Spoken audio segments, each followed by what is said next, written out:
Graphics card prices are dropping. Yay! But don't get excited just yet.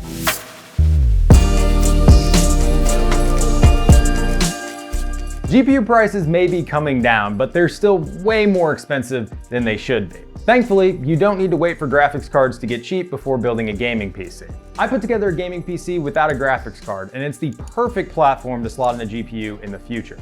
Here's how I did it.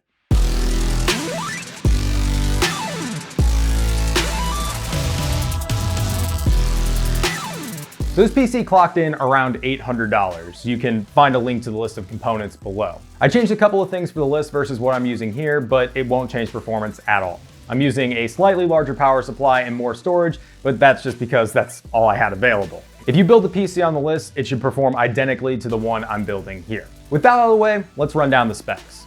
The heart of the system is AMD's Ryzen 7 5700G. If you want to build a gaming PC without a graphics card, this is your best option right now. It has 8 cores and 16 threads, and it can boost up to 4.6 gigahertz. Critically, it also has Radeon graphics right on the chip, and it comes with a decent cooler, which saves us some money. To complement it, I also have an Asus Prime B550 Plus motherboard, which is a full-size ATX board with plenty of room to grow, 16 gigabytes of Corsair Vengeance LPX DDR4 memory, an NZXT H510i case, and a Corsair RMX 650 watt power supply. I'm using the 1000 watt Corsair AX1000 here, but again, that's all I had available. This build should be identical otherwise.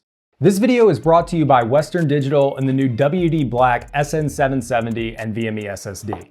It's a true successor to Western Digital's iconic SN750, and it was an obvious choice for a super fast SSD in a budget build like this. It's a PCIe 4.0 SSD, which means it's capable of delivering read and write speeds of nearly double what the SN750 could deliver. What's so impressive is that Western Digital managed that improvement without raising the price at all. The SN750 was already a great SSD.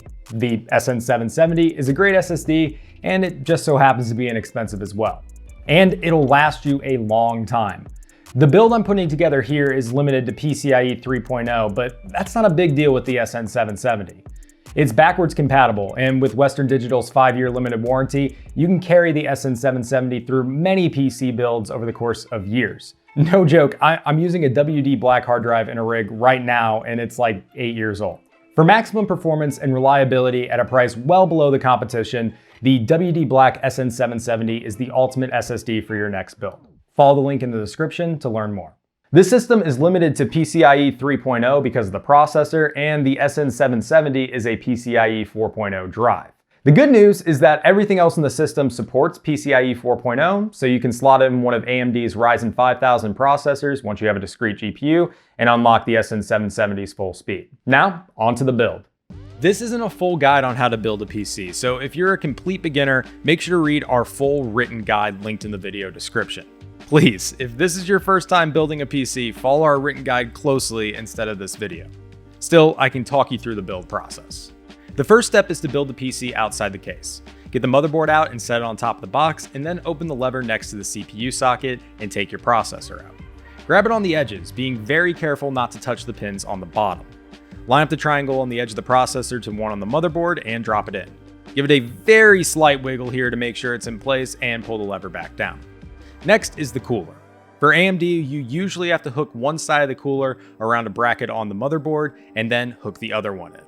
This one's a little different, so I actually took off the brackets here and had to screw the cooler down on its own. This cooler already comes with thermal paste installed, so all you need to do is screw it down. On to RAM. All you need to do here is open the clips on the motherboard and line up the two sides. Apply slight pressure on both sides of the RAM stick until the clips go back into place. Careful to install the RAM in the right spots here. It's usually the second and fourth slot for 2 sticks, but always double check the motherboard manual just to make sure.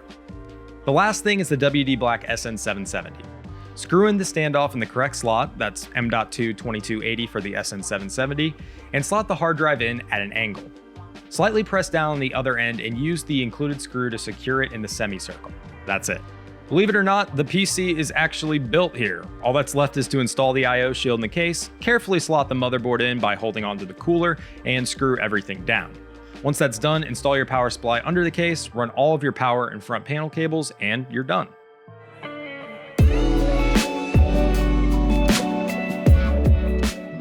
Okay, The PC is done and I ran it through some benchmarks. We're really targeting 1080p as the highest resolution, and you might need to step down to 720p in some demanding games like Deathloop.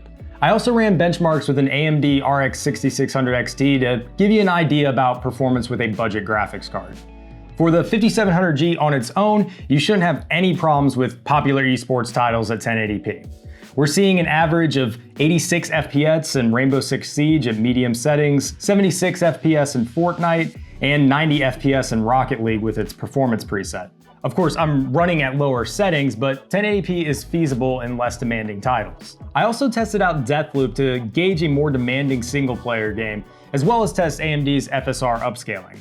And the results are just okay. Just under 30 FPS at 1080p with FSR turned to the balance mode isn't bad, but I encountered terrible stuttering while playing. This brings up a key issue about the 5700G. Some games, especially newer, more demanding titles, have higher system requirements than the processor can meet. You can run games like Deathloop, but you might run into issues like stuttering or freezing. Bring in a budget GPU like AMD's RX 6600 XT and performance is really off the charts. This should give you an idea about what adding a GPU down the line will do. I tested games at lower settings to match up with the 5700G, but you can run these games at much higher settings when you slot in a discrete graphics card. As you can see, you can build a gaming PC without a graphics card and without spending too much money.